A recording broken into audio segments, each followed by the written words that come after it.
Hi guys, welcome back to our channel. இன்றைக்கி வந்து கிருஷ்ண ஜெயந்தி, அதனால் அந்த ப்ளாக் தான் பார்க்க போகிறோம். ஸோ காலையில் எழுந்தோடனே வீடெல்லாம் பெருக்கி துடைச்சிட்டு, அதுக்கப்புறம் வாசலும் எல்லாம் பெருக்கி துடைச்சாச்சு. அதுக்கப்புறம் அங்கே ஒரு கத்தாழை வச்சுருந்தோம், அது கீழே விழுந்துருச்சு பெருக்கிறப்போ. அதை எடுத்து போட்டு அங்கேயும் நல்லா க்ளீனாக பெருக்கிட்டு, அதுக்கப்புறம் குளிச்சுட்டு குளித்தேன். ஸோ குளிச்சுட்டு அரியை வேலைக்கு அனுப்பியாச்சு. அவருக்கு பிரேக்ஃபாஸ்ட் கொடுத்து அனுப்பிட்டேன். அதுக்கப்புறம் கருப்பு சுண்டல் வெள்ளை சுண்டல் நைட்டே ஊற வச்சுருந்தேன், அதை எடுத்து வேக வைக்கணும் அடுத்து. ஸோ அதுக்கு முன்னாடி இது வந்து நைட்டே ஊற வச்சுட்டா நல்லா வெந்துடும். ஸோ ஒரு 3 விசில்ஸே போதும், அதிலே வெந்துடும். அதுக்கப்புறம் வந்து வேர்க்கடலை உருண்டை, அதுக்கப்புறம் சீடை, இன்சீடை, கார சீடை, முறுக்கு எல்லாமே வாங்கிட்டு வந்து வைக்கணும். ஸோ அதுக்கடுத்து வந்து கடலப்பருப்பு எடுத்துக்கணும். கடலப்பருப்பு எடுத்து அதை நல்லா ஊற வச்சிடணும். அது ஒரு 1/2 அன் ஹவர் ஊற விட்டு எடுக்கணும். அதுக்கப்புறம் கிருஷ்ணர் வைக்க போகிற டேபிளில் வந்துட்டு நல்லா இந்த மாதிரி பெட்ஷீட் கவர் துப்பட்டாலாம் போட்டு நல்லா டெக்கரேட் பண்ணி, அதுக்கப்புறம் ஒரு காப்பர் இதில் வாங்கி வச்சுருந்தேன். அதில் கிருஷ்ணர் வச்சு அவர் ஃபஸ்ட்டு ப்ரெஷ்ஷை போட்டு நல்லா க்ளீன் பண்ணோம். இன்றைக்கி குட்டி கிருஷ்ணர் பிறந்த நாள்ன்றதுனால அதை தான் ஃபஸ்ட்டு நம்ம பண்ண போகிறோம்.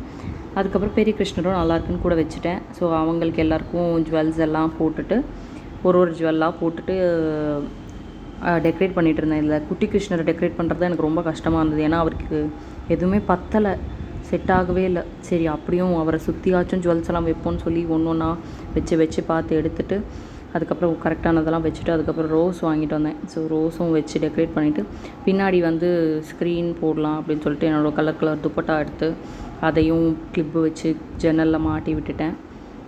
ஸோ இது ஈஸியாக தான் இருந்தது. அதுக்கப்புறம் கோலம் முன்னாடியே ஏன் போட்டு வச்சுருக்கேன் அப்படின்னா, ஃபஸ்ட்டு ஏதாவது மிஸ்டேக் வந்தால் கோலத்தில் அழைக்க முடியாதுன்னு சொல்லிட்டு சாக் பீஸில் போட்டுட்டு, அதுக்கப்புறம் அதுக்கு கலர்லாம் கொடுத்து அழகாக தான் வந்துருந்துச்சு. நான் ஃபஸ்ட்டு என்னடா எப்படி வரும்னு தெரியலையே அப்படின்னு நினச்சிட்டு இருந்தேன். பட் நல்லா வந்துருந்துச்சு. அது மேலே இருக்கிறது என்ன பொங்க பானையான்னு கேட்காதீங்க, அது வந்து பட்டர் வெண்ணெய். ஸோ அதுக்கப்புறம் அகல் விளக்கு வைக்கலாம் படிக்கட்டில் அப்படின்னு சொல்லிட்டு கார்த்திகை தீபத்துக்கு பெயிண்ட் பண்ண அகல் விளக்கு இருந்துச்சு. ஸோ அதை எடுத்து அதை க்ளீன் பண்ணி அதில் எண்ணெய் விட்டு, அதுக்கப்புறம் திரி போட்டு அதை ரெடி பண்ணி ஒரு பக்கம் வச்சாச்சு. ஸோ இதெல்லாம் யூஸ் பண்ணிவிட்டு அப்பப்போ க்ளீன் பண்ணி வச்சுருங்க, இல்லைனா அந்த கருப்பாக அப்படியே நின்றுடுது. நான் ஆக்சுவலாக கார்த்திகை தீபம் முடிஞ்சு அப்படியே எடுத்து வச்சிட்ருக்கேன், அதை க்ளீன் பண்ணவே இல்லை. ஸோ அதை இப்போது க்ளீன் பண்ணி ஏதோ ஓரளவுக்கு கொஞ்சம் ப்ரைட்டாக வந்துச்சு. அதில் எண்ணெயெல்லாம் விட்டு, ஏன் கொஞ்சம் எண்ணெய் விட்டுற அப்படின்னு கேட்காதீங்க, கொஞ்சம் நேரம் தான் நான் எரிய வைக்க போகிறேன் அப்படின்னு சொல்லிவிட்டு கொஞ்சம் எண்ணெய் விட்டேன். இல்லைனா ஃபுல்லாக தான் ஃபில் பண்ணி வச்சுருந்துருப்பேன். ஸோ எல்லாத்தையும் பண்ணி முடிச்சுட்டு, அதுக்கப்புறம் கோலம் கிருஷ்ணர் காலுக்கு வேணும் இல்லையா வச்சு, அதுக்கு அரிசி ரேஷன் அரிசி தான் எடுத்திருந்தேன். அதை ஊற வச்சு அரைச்சி எடுத்துகிட்டு, அதுக்கப்புறம் இந்த மாதிரி கால் குட்டி குட்டியாக அழகாக கால்லாம் வச்சு, அதுக்கு தான் ரொம்ப டைம் ஆச்சு. ஸோ ஒயிட் டைல்ஸில் தெரியாதுங்கிறதுனால கொஞ்சம் கலர் பொடி, கோலமாவு கலர் பொடியை ஆட் பண்ணி, அதுக்கப்புறம் வீட்டுக்குள்ளே இந்த மாதிரி குட்டி குட்டியாக கால் அழகாக வாசல்லேருந்து பூஜை ரூம் வரைக்கும் வச்சுட்டேன். அதுக்கப்புறம் இங்கே கிருஷ்ணர் ஹாலில் வச்சுருக்கனால அங்கே மட்டும் 2 குட்டி கால் வச்சுருந்தேன். அதுக்கப்புறம் வெளில கோலம்லாம் போட்டு எல்லாம் ரெடி ஆகிடுச்சு. 6 o'clock அந்த மாதிரி ஆகிடுச்சு. எல்லாம் கோலம் எல்லாம் போட்டு, அதுக்கப்புறம் வெளியில் அரிசி மாவில் கோலம் போடணுன்னு எங்கள் அம்மா சொல்லுவாங்க. ஏன்னா அங்கே வீட்டில் இருக்கும்போது போட்டுட்ருப்பாங்க. ஸோ ஐயோ அதை போட மறந்துட்டோமேன்னு சொல்லி டக்குன்னு இதெல்லாம் முடிச்சுட்டு கால் அச்சுலாம் வச்சுட்டு திரும்பி அங்கே போய் சிம்பிளாக ஒரு ஸ்டார் கோலம் போட்டேன். ஆக்சுவலாக சாக் பீஸ் கோலமாக விட இந்த அரிசி மாவில் கோலம் கொஞ்சம் நல்லாவே வருது, அதனால் ஜாலியாக இருந்துச்சு. ஃபஸ்ட் டைம் இந்த மாவில் வந்து கோலம் போடுறேன். ஒரு வழியாக எனக்கு தெரிஞ்சு கோலமாக விட இந்த அரிசி மாவில் நல்லா வந்துச்சு கோலம். அதெல்லாம் போட்டு சைடில் அந்த படிக்கட் சைட்லலாம் போட்டு காய்ச்சிலாம் வச்சாச்சு. அதுக்கப்புறம் இவருக்கு வாயில் வெண்ணெய் வச்சா சாப்பிடவே மாட்டுறாரு.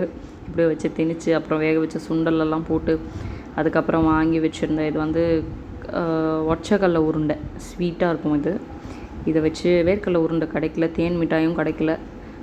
அதுக்கப்புறம் என்ன வேணால் ஸ்நாக்ஸ் வைக்கலாம் அப்படின்னாங்க. சரி, அதுக்கப்புறம் இனிப்பு சீடை, கார சீடை, அதுக்கப்புறம் முறுக்கு, குச்சி முறுக்கு, அதுக்கப்புறம் வேக வச்ச கடலைப்பருப்பு எல்லாமே போட்டு, நட்ஸ் இருந்துச்சு. ஸோ நட்ஸும் வச்சேன். அதை வைக்கலாமா இல்லையான்னு தெரில, பட் நான் வச்சேன். சரி சாமிக்கு தானே அப்படின்னு சொல்லிட்டு. இதுக்கெல்லாம் ரொம்ப டைம் ஆகலை. எனக்கு ரொம்ப டைம் எடுத்தது வந்து இந்த கிருஷ்ணர் கால் அச்சு வைக்கிறதுக்கு, அதுக்கப்புறம் இந்த கிருஷ்ணர் டெக்கரேட் பண்ணுறதுக்குலாம் கொஞ்சம் டைம் ஆச்சு. மற்றபடி காலையிலேருந்து வீட்டெல்லாம் பெருக்கு, நடுவில் இந்த குக்கிங் வேலை இருந்ததுனால கொஞ்சம் டைம் டிலே ஆச்சு. பாயசம் செய்யலான்னு நினச்சேன், பார்த்தா டக்குன்னு 4 மணி இருந்துச்சு. 4 மணிக்கு எழுந்து தான் அந்த கோலம்லாம் போட்டுட்ருந்தேன். அதுக்கப்புறம் பார்த்தா 6 மணி ஆயிடுச்சு டக்குன்னு. சரி கிளம்புறோம் ஃபேஸ் வாஷ்லாம் பண்ணி அப்படின்னு சொல்லிட்டு பக்கத்தில் கோயிலுக்கு போகலான்னு இருந்தேன். ஆனால் செம்ம கூட்டமாக இருக்குது, போகணும். எங்கள் வீட்டு பக்கத்துலேயே கிருஷ்ணர் கோயில் இருக்கும்.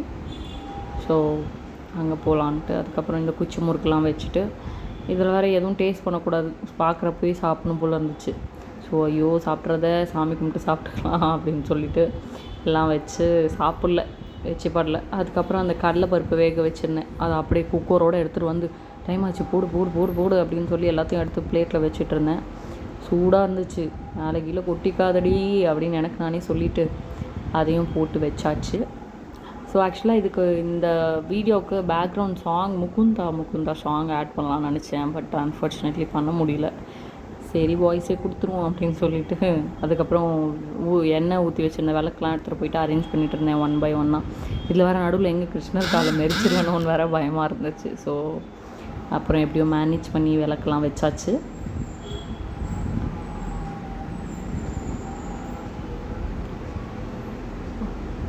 ஆக்சுவலாக கனெக்ட் பண்ணி தான் வச்சேன் விளக்கு, 10 விளக்கு அப்படின்னு சொல்லிட்டு எடுத்து எண்ணெய்லாம் ஊற்றி திரையெல்லாம் போட்டு வச்சுருந்தேன். அதுக்கப்புறம் வாசலில் 2 விளக்கு வைக்கலாம் அப்படின்னு சொல்லிட்டு வாசல்லையும் 2 விளக்கு வச்சேன். என்ன பாதி கிருஷ்ணர் கால் வெள்ளையாக இருக்குது பாதி கலராக இருக்குதுன்னு நினைக்காதீங்க. ஃபஸ்ட்டு வெள்ளை கலர் வச்சுட்டேன் ஃபார்மாலிட்டிக்கு. அதுக்கப்புறம் உள்ளே கலக்கின பர்பிள் கலர் அந்த மாவு இருந்துச்சு. ஸோ அதை அப்படியே கீழேருந்து எடுத்துகிட்டு வந்துட்டேன். அது ஒரு லைட்டர், கேஸ் லைட்டர், அதில் பற்ற வச்சா எரியவே இல்லை சீக்கிரத்தில். ஸோ அதை மேனேஜ் பண்ணி அதையும் எரிய வச்சாச்சு. 2 விளக்கு தான் அதில் ஏற்றினேன். அதுக்கப்புறம் ஃபாலோயிங் விளக்கு எல்லாமே வந்துட்டு அந்த விளக்கு வச்சே ஏற்றியாச்சு. ஸோ அதை ஒன் பை ஒன்னாக ஏற்றி பக்கத்தில் கிருஷ்ணர் கோயிலில் பாட்டு செம்மையாக போட்டிருந்தாங்க, அந்த மைக்லாம் வச்சு அந்த ஸ்பீக்கர்லாம் வச்சு. ஸோ நல்லா இருந்துச்சு. ஒன் பை ஒன்னாக ஏற்றிக்கிட்டு இருந்தேன்.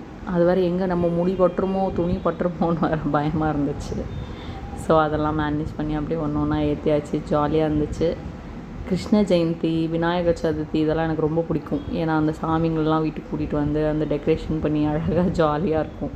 ஸோ அதுக்கப்புறம் எல்லாம் முடிச்சுட்டு விளக்கேற்றி தீபாதாரணை காமிச்சு அதுக்கப்புறம் ஊதுவத்திலாம் ஏற்றி வச்சாச்சு. நான் எப்போவுமே வந்து சாம்பிராணி போடுவேன் டியூஸ்டே ஃப்ரைடேலாம். ஸோ இன்றைக்கி கிருஷ்ண ஜெயந்திங்கிறதுனால இன்றைக்கும் சாம்பிராணி, தூள் சாம்பிராணி போட மாட்டேன், அந்த கம்ப்யூட்டர் சாம்பிராணின்னு சொல்லுவாங்க அதை ஏற்றுவேன். தூள் சாம்பிராணி ஏதாச்சும் ஃப்ரைடே அந்த மாதிரி நல்ல நாள் அதுக்கெலாம் போடுறது உண்டு. அதுக்கப்புறம் ஊதுவத்தி ஏற்றி வச்சாச்சு. மேலே வச்சு அதை க்ளீன் பண்ண கஷ்டமாக இருக்கும்னு சொல்லி ஏற்றி அதில் சொருகி விட்டு அதுக்கப்புறம் எடுத்து கீழே வச்சுட்டேன். அதுக்கப்புறம் ஃபஸ்ட்டு சாம்பிராணி ஏற்றி அந்த இதுக்குள்ளே வச்சாச்சு, அது அழகாக இருக்கும். ஸோ அதில் ஒரு சாம்பிராணி வச்சு விட்டுட்டேன். அடுத்து இன்னொரு சாம்பிராணி வந்து சாம்பிராணி கரண்டி, என் கல்யாணத்தப்போ அம்மா வீட்டிலேருந்து வாங்கிட்டு வந்தேன். ஸோ அந்த கரண்டியில் வச்சு அதை தான் வீடு ஃபுல்லாக காட்டுவேன். அதை காமிச்சு எடுத்துகிட்டு வந்து கிருஷ்ணர்கிட்ட வச்சுட்டேன். சாம்பிராணியிலே 2 சாம்பிராணி இருக்குது. ஒன்று வந்து நான் எப்பயும் இங்கே பக்கத்தில் ஜெயச்சந்திரனில் வாங்குவேன், அது வந்து பாக்ஸில் இருக்கும். இன்னொரு சாம்பிராணி வந்து ஒரு மாதிரி சாண்டில் ஸ்மெல்லு. நாங்கள் மதுரைக்கு போயிட்டு வரும்போது ஒருத்தர் கண்ணு தெரியாதவங்க ஒருத்தவங்க வந்து ட்ரெயினில் விற்றுட்டு இருந்தாங்க. ஸோ அவங்கக்கிட்ட வாங்கினேன். அது எனக்கு ரொம்ப பிடிச்சிருக்கு அந்த ஸ்மெல். திரும்பி அவரை பார்த்தா நிறையா வாங்கிட்டு வரணும். அதுதான் ஃபஸ்ட்டு ஏற்றின சாம்பிராணி. ஸோ சாம்பிராணி போட்டு எல்லா சாமிக்கும் காமிச்சு வீடு ஃபுல்லாக காமிச்சு அப்படியே மங்களகரமாக வீடு அப்படியே கோவில் மாதிரி இருக்கும். கிருஷ்ணருக்கெல்லாம் காமிச்சிட்டு எங்கள் வீட்டில் ஆக்சுவலாக 5 கிருஷ்ணர் இருக்காங்க. 5 கிருஷ்ணர் இந்த சென்ஸ் 3 வந்து சிலையாக இருப்பாங்க, 2 ஃபோட்டோவில் இருப்பாங்க. ஸோ செம ஜாலியாக இருக்கும். அதுக்கப்புறம் இதுதான் ஃபைனல் லுக் எங்களோட வீடு. கிருஷ்ணர் வாசல்லேருந்து வந்து கோலத்தெல்லாம் மிதிச்சு அப்படியே குட்டி குட்டி காலாக அப்படியே வந்து பூஜை ரூமில் உட்கார வச்சுட்டு அங்கே கொஞ்ச நேரம் இருங்க அப்படின்னு சொல்லிவிட்டு அதுக்கப்புறம் ஹாலில் அவங்களுக்காக டெக்கரேஷன் பண்ணி வச்சுருந்தேன். அங்கே கூப்பிட்டுட்டு வந்து அவருக்கு பிடிச்ச ஸ்நாக்ஸ், அப்புறம் பாட்டு போட்டிருந்தோம். அதுக்கப்புறம் அவருக்கு பிடிச்ச ஸ்நாக்ஸ்லாம் வச்சுருந்தோம். ஸோ ரொம்ப ஜாலியாக நல்லபடியாக முடிஞ்சிருச்சு. நான் இவ்வளோ நேரம் வாய்ஸ் ஓவர் கொடுத்ததே இல்லை, அதனால் என்ன பேசுகிறதுனே தெரியல. So and one more thing, நம்ம 1000 சப்ஸ்கிரைபர்ஸ் ரீச் பண்ணி மேலே போயிட்டுருக்கோம். 1000 மேலே சப்ஸ்கிரைபர்ஸ் வந்தாச்சு. ரொம்ப ஹாப்பியாக இருக்குது. Thank you so much for all your love and support. Keep supporting and கண்டிப்பாக ஷேர் பண்ணுங்கள், சப்ஸ்கிரைப் பண்ணுங்கள். நம்ம சேனலில் நிறையா பேர் சப்ஸ்கிரைப் பண்ணாமல் பார்த்துருக்கீங்க. Please do share, like and subscribe our channel. இன்னும் நம்ம சில்வர் பட்டன்லாம் வாங்கணும். ஸோ இன்னும் நல்லா reach, we have to reach height. கொஞ்சம் ரோல் ஆகுது. ஏன்னா ரொம்ப நேரமாக பேசியிருக்கனால நம்ம சேனலை சப்ஸ்கிரைப் பண்ணிவிடுங்க. பாய். ஹாப்பி கிருஷ்ண ஜெயந்தி.